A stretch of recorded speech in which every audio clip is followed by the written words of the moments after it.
Topic है students, जैसा कि आपको देखकर पता चल चुका होगा कि आज की जो टॉपिक होने वाली है वो है हमारी पीरियड्स के बारे में, that is menstrual cycle in female.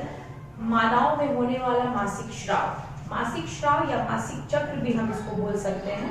तो बहुत सारे सवाल होते हैं जो मेंस्ट्रुअल साइकिल से रिलेटेबल होते हैं, जैसे फॉर एग्जांपल कि आफ्टर मैरिज मेंस्ट्रुअल साइकिल का क्या प्रभाव पड़ता है फीमेल के लाइफ में, बिफोर मैरिज ये क्यों इम्पोर्टेंट है, क्या इसमें बेहतर होता है, इसमें क्या हानिकारक होता है, किस तरह की क्रियाविधि बॉडी की किस तरह की प्रोसेसिंग होती है। बहुत सारे क्वेश्चंस हैं जो हमारे माइंड में उठते हैं कि एग्जैक्टली ये पीरियड्स होते क्या है और इसका क्या कनेक्शन होता है एक फीमेल के मैटरनिटी लाइफ से, एक मदरहुड से, ये किस तरह से कनेक्टेड है। मतलब कि बहुत सारे सवाल हैं जो माइंड में घूमते रहते हैं अबाउट द मेंस्ट्रुअल साइकिल। तो चलिए स्टार्ट करते हैं अपनी आज की टॉपिक। सबसे पहले हम ये समझने वाले हैं कि मेंस्ट्रुअल साइकिल होता क्या है, कब शुरू होता है, इसके शुरू होने के पीछे का क्या कारण है और ये कितना सेफ है, कितना अनसेफ है, इसमें क्या क्या कंडीशंस होती हैं, ये सब। तो चलिए स्टूडेंट्स, सबसे पहले मैं आपको बता दूं कि मेंस्ट्रुअल साइकिल जो है ये एक साइक्लिक प्रोसेस है। साइक्लिक प्रोसेस कहने का मतलब होता है स्टूडेंट्स कि ये 1 से लेकर 28 दिन तक किसी एक महीने में, सपोज कीजिए आप किसी एक मंथ की बात कर रहे हैं, तो एक मंथ में ये 1 से लेकर 28 दिनों तक जारी रहती है एक फीमेल के बॉडी में। अब सवाल ये उठता है कि क्या उस फीमेल को इस प्रोसेस के बारे में पता चलता है, क्या वो इसका अनुभव कर पाती हैं। स्टूडेंट्स, मैं अगर आपको बायोलॉजिकली ये सिस्टम समझाऊं तो मैं सबसे पहले आपको ये क्लियर कर दूं कि किसी भी गर्ल के बॉडी में 1 से लेकर 5 दिन जिस टाइम उनके बॉडी में मेंस रिलीज हो रही होती है, मेंस फेज चल रही होती है, उस टाइम इस चीज को हर एक फीमेल फील कर सकती है। क्यों? क्योंकि ये इनकी बॉडी से कनेक्टेड प्रोसेस है और ये इस समय इनके बॉडी से बहुत सारे ऐसे टूटे हुए सेल्स इनके वेजाइना के थ्रू यानी कि योनि के थ्रू बाहर निकलते हैं। तो अगर आपकी बॉडी से कोई मटेरियल बाहर आ रहा है तो आप इस चीज का अनुभव कर सकते हैं। तो ये फेज जो है वो आसानी से फील किया जा सकता है फीमेल के द्वारा और उस फेज को हम क्या कहते हैं, मेंस फेज। अब सवाल ये आता है कि क्या मेंस फेज जो है ये 5 दिन तक ही लिमिटेड हो सकता है। तो इसका जवाब ये है कि मेंस फेज जो है वो 5 दिन से कम भी हो सकता है, 3 डेज भी हो सकता है, या 5 दिन से ज्यादा 7 दिन भी हो सकता है। ये डिपेंड करता है सिचुएशंस पर कि इंडोमेट्रियम की लाइनिंग कितनी थिक है। अब कहानी आती है कि इंडोमेट्रियम मैंने जो कहा ये क्या चीज होती है। मेरी बात ध्यान से सुनिएगा स्टूडेंट। मेंस्ट्रुअल साइकिल का जो रिलेशन है ये फीमेल के यूट्रस से होता है। यूट्रस को हिंदी में कहते हैं गर्भाशय, जिसके अंदर इम्प्लांटेशन होती है, मतलब गर्भ आरोपण होता है। अगर एक फीमेल प्रेगनेंसी कंसीव करती है तो जो जाइगोट है, जो शिशु है, उसका जो विकास है वो यूट्रस में होता है, गर्भाशय में होता है। गर्भाशय में स्टूडेंट्स अंदर में एक परत होती है जो कि एक थिक लाइनिंग होती है, एक मोटी परत होती है और इस परत को कहा जाता है इंडोमेट्रियम। हम इस लेयर को क्या कहते हैं, इंडोमेट्रियम। हर महीने 1 से 5 दिन तक ये इंडोमेट्रियम ब्रेक कर जाता है, ये टूट जाता है और टूटने के बाद इसी के जो टुकड़े होते हैं, इसी के जो सेल्स होते हैं, या आप कह सकते हैं थिक टिश्यू, इसकी जो थिक टिश्यू होती है वो हर महीने वेजाइनल ओरिफिस से, वेजाइना से होते हुए बाहर निकलती है। वेजाइना मतलब होता है स्टूडेंट्स योनि, ठीक है। तो योनि से होते हुए हर मंथ ये बाहर निकल जाती है। तो इंडोमेट्रियम के टूटने से जो थिक टिश्यू बाहर निकलता है वो ब्लड के फॉर्म में होता है, लेकिन एक चिपचिपा फ्लूइड होता है, तरल होता है, उसको ही हम इंडोमेट्रियम कहते हैं। और हर मंथ इसका टूटकर बाहर निकलना मेंस फेज कहला रहा है। तो जब ये टूटकर बाहर निकलती है उस समय बहुत ही ज्यादा सेफ्टी और बहुत ही ज्यादा हाइजीन मेंटेन करने की जरूरत होती है, साफ सफाई मेंटेन करने की जरूरत होती है। जैसे फॉर एग्जांपल सैनिटरी पैड्स, जिसके काफी सारे एडवर्टीजमेंट हमारे टीवी चैनल्स पर, हमारे कई जगह पर ऐसे देखने को मिलते हैं जहां पर ये सेफ्टी मेजर्स के लिए इस्तेमाल किए जाते हैं।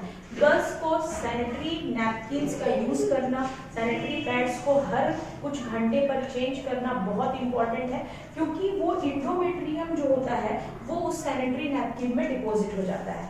अगर उस चीज को हर कुछ घंटे पर चेंज नहीं किया गया तो हमारे बॉडी में अल्सर्स होने के चांसेस होते हैं, फोड़े हो जाते हैं, कई तरह के बैक्टीरियली ट्रांसमिटेड डिजीज होने की संभावना होती है। स्टूडेंट्स, जैसे जैसे हम एडवांस हो रहे हैं, बहुत सारे गांव के इलाकों में भी सैनिटरी पैड्स की जानकारी आ चुकी है। इस सैनिटरी पैड्स की जानकारी के बेस पर ही पैड मैन मूवी बनाई गई थी, जिससे गांव में काफी ज्यादा जागरूकता फैली थी। तो इस तरह के कुछ वर्क जिससे हम समाज का भला कर सकते हैं, सोसाइटी का भला कर सकते हैं, ये हमें हमेशा करना चाहिए।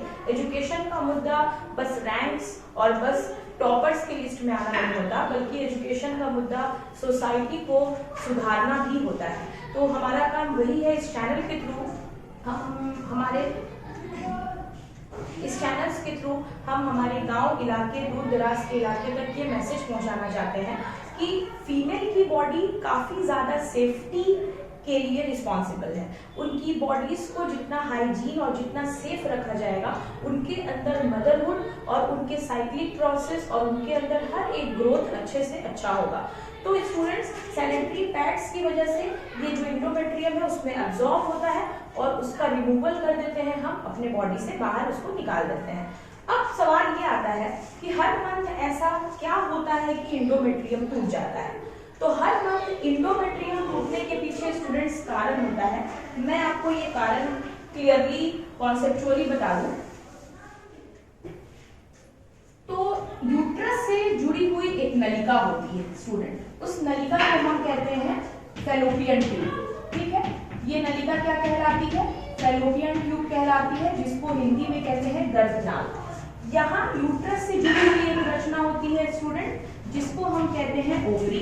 This is known as ovary, यानी कि अंडा बनने की जगह। ओवरी में ही मादा के अंडे तैयार किए जाते हैं। अंडे इन द सेंस, इस अंडे को हम गैमेट कहते हैं, युग्मक। इसके साथ ही एक नर का युग्मक मिल जाता है तो एक बच्चे का निर्माण हो जाता है। तो सपोज कीजिए फीमेल के ओवरी में एक महीने में एक ओवम, एक एग बनाया गया।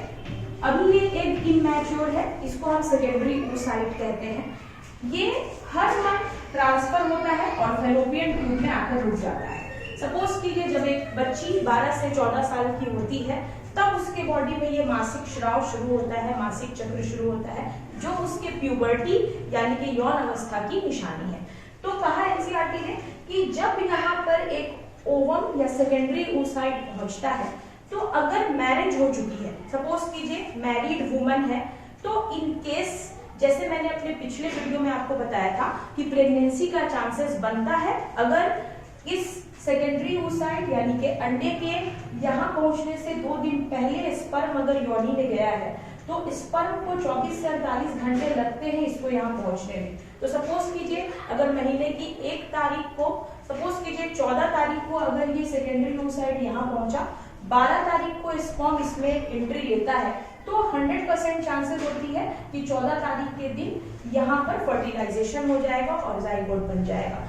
तो ये चीज मैंने अपने पिछले वीडियो में क्लियर की है कि प्रेगनेंसी कंसीव करने का सबसे बेहतर समय कौन सा होता है। ठीक है, अब मैं आपको बता दूं, अगर ये एक युवा मादा में हो रहा है, यानी कि यौन अवस्था 14 वर्ष 15 वर्ष की आयु में जो महिलाएं हैं उनमें ये चीज हो रही है, तो हर मंथ ये सेकेंडरी oocyte फैलोपियन ट्यूब से होते हुए नीचे की तरफ उतरना शुरू करते हैं। ये यहाँ से यहाँ आने के लिए 2 दिन का इंतजार करते हैं।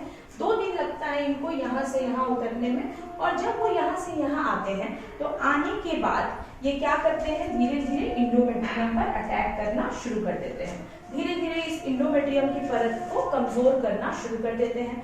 यहाँ पर जो हार्मोन्स हैं स्टूडेंट, एस्ट्रोजन और प्रोजेस्टेरॉन, वो भी रुक जाती हैं, उनका स्राव रुक जाता है, जिससे कि इंडोमेट्रियम की लाइन और ज्यादा कमजोर हो जाती है और ये धीरे धीरे इंडोमेट्रियम टूट जाता है और ये टूटकर बॉडी से लगातार बाहर आ जाता है। सवाल ये है कि जब एक महिला में 1 से 5 दिन तक मासिक स्राव की अवस्था कंप्लीट हो गई, उसके बाद क्या होता है? उसके बाद स्टूडेंट्स दोबारा से इस टूटी हुई परत को बनाने की प्रक्रिया शुरू होती है, और फिर जैसे ही ये परत बन जाती है तो अगले महीने आते आते फिर से जो दूसरी ओवरी है, एक मादा के शरीर में 2 अंडाशय होते हैं। सपोज कीजिए जनवरी मंथ में अगर अंडा एक दाएं साइड के अंडाशय से निकाला गया है, तो फरवरी मंथ में वो बाएं साइड के अंडाशय से यानी कि ओवरी से निकाला जाएगा। तो फिर से एक दूसरी साइड की वजह से फिर से ये यूट्रस की दीवार टूट जाती है और ये मासिक स्राव दोबारा हो जाता है। स्टूडेंट, सवाल ये है कि जो लोग मैरिड हैं यानी कि जिनके लाइफ में प्रेगनेंसी को लेकर काफी सारे कॉन्सेप्ट्स हैं, तो कई बार ये सवाल उठता है कि क्या मासिक स्राव के समय, जिस समय ये मासिक स्राव चल रहा है, योनि से इंडोमेट्रियम टूटकर बाहर आ रहे हैं, क्या उस समय सेक्सुअल एक्टिविटी करनी सही है या नहीं, मतलब कोइटस करना सही है कि नहीं, संभोग में रहना सही है कि नहीं।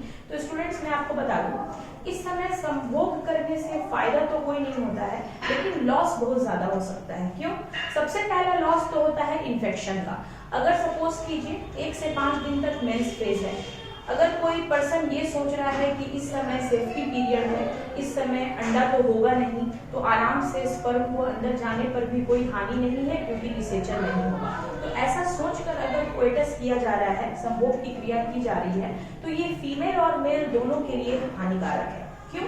क्योंकि इस समय काफी सारे लैंगिक रोग यानी कि सेक्सुअली ट्रांसमिटेड डिजीज होने की काफी ज्यादा संभावना होती है, जो बॉडी पर आते हैं और आकर बीमारी कॉज कर देते हैं। ठीक है। दूसरा ये स्टूडेंट्स कि अगर इस समय संभोग किया जाए या कोइटस की प्रक्रिया की जाती है, तो इस समय फीमेल की जो सर्विक्स होती है, जिसको हम बच्चेदानी कहते हैं, वो काफी ज्यादा ओपन होती है। तो इस समय उनकी बॉडी में अगर सीमेन जाता है, तो सीमेन जाने से जो उसका म्यूकस होता है वो कई सारे सीमेन को डिस्ट्रॉय भी करता है, और एसिडिक इन्वायरमेंट होने के कारण वहां पर काफी ज्यादा नुकसान भी पहुंचाया जा सकता है शुक्राणु को।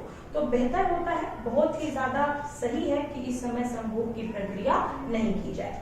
दूसरा सवाल ये उठता है स्टूडेंट्स पीरियड्स को लेकर कि क्या पीरियड्स की डेट हम आगे पीछे कर सकते हैं या नहीं। सपोज कीजिए किसी की पीरियड डेट 15 जनवरी है, सपोज कीजिए।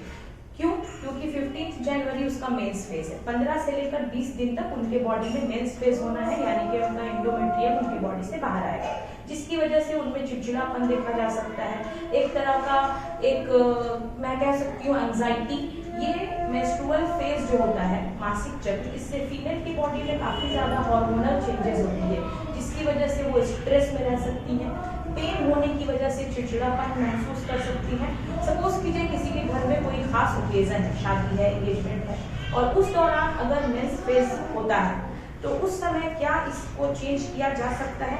स्टूडेंट्स, मैं आपको बता दूं कि मेंस फेज को प्री प्लान करना गलत है। ये पहले अगर उसने सोचा कि 15 तारीख से पहले ही कोई मेडिसिन लेकर मैं इस मेंस फेज को पॉज करा दूं, ये मासिक स्राव में 10 तारीख को ही मेरे बॉडी में हो जाए, कोई ऐसी दवा मैं खा लूं, तो ये काफी ज्यादा हार्मफुल है, ये सेहत के लिए बहुत ही हानिकारक है, और आप दवा खाते भी है तो भी वो दवा असर नहीं करेगी, आपके ब्रेन के किसी पार्ट पर असर कर सकती है, क्योंकि इंडोमेट्रियम जब तक कंप्लीटली ठीक नहीं होगा तब तक इंडोमेट्रियम टूटेगा नहीं। तो इंडोमेट्रियम को टूटने से रोका जा सकता है, लेकिन उसको पहले तोड़ा नहीं जा सकता। तो मेरे कहने का मतलब है कि मासिक स्राव पहले नहीं हो सकता, लेकिन आप इसको रोक सकते हैं, पोस्टपोन कर सकते हैं। जैसे फॉर एग्जांपल 15 से 20 तारीख तक घर में कोई ओकेजन है, तो आप चाहें तो इसको 22 से 25 तारीख तक आगे बढ़ा सकते हैं। इसके लिए अगर आप मेडिसिन ले रहे हैं तो वो आपके लिए सही है। मेडिसिन से पीरियड्स को कुछ दिनों तक रोका जा सकता है, लेकिन प्री पीरियड प्लान करना ये फीमेल के सेहत के लिए बहुत ज्यादा हानिकारक हो सकता है। तो उस तरह की कई मेडिसिन आती हैं जिससे हम पीरियड्स को पोस्टपोन कर सकते हैं। रोज अगर एक टैबलेट लिया जाए तो वो हार्मोनल बैलेंस को चेंज करते हैं, और उस तरीके से इंडोमेट्रियम की लाइनिंग जो है वो थिक रहती है, उसको टूटने से रोकते हैं, और हमारा जो मेंस्ट्रुअल फेज है वो पोस्टपोन हो जाता है।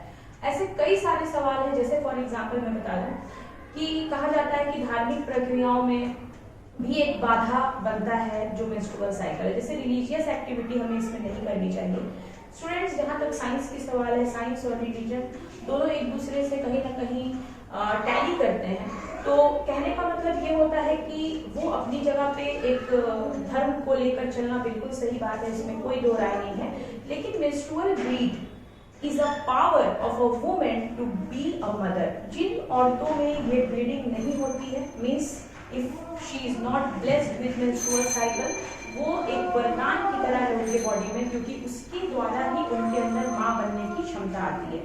तो कई बार कई सारे कैंप चलाए जाते हैं, just like happy to bleed means a female should feel happy that she is getting her period on right time।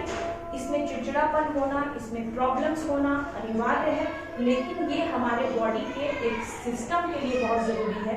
ये हमारे मदरहुड को मेंटेन करता है और साथ में इसमें हाइजीन होनी भी बहुत ज़रूरी है। तो मेरी आपसे ये रिक्वेस्ट है कि आप अपने फैमिली के हर एक मेंबर तक ये वीडियो शेयर करें। अगर आप एक सोसाइटी से बिलोंग करते हैं जहाँ पर एजुकेशन की अभी बहुत कम जानकारी है, बहुत लोग कम जानते हैं इस चीज़ के बारे में, वहाँ पर आप इस वीडियो को शेयर करें। और आपके सब्सक्रिप्शन की, आपके शेयरिंग की, आपके लव एंड अफेक्शन की मुझे बहुत ज़्यादा रिक्वायरमेंट है। Thank you so much. जैसे आपने आज तक हमारे RBC ऑनलाइन चैनल को सपोर्ट किया है, कई बार वीडियोस डिले होने पर भी आपका सपोर्ट मेंटेन रहा है, उसी तरह हमेशा सपोर्ट दीजिए, प्यार दीजिए। Thank you. तो मिलते हैं अगली वीडियो में, जो कि हमारे फीमेल बॉडी के लिए फिर से एक नई इंपॉर्टेंट टॉपिक होगी। Till then please take care, have a safe day and share the video as much as you can. Bye bye.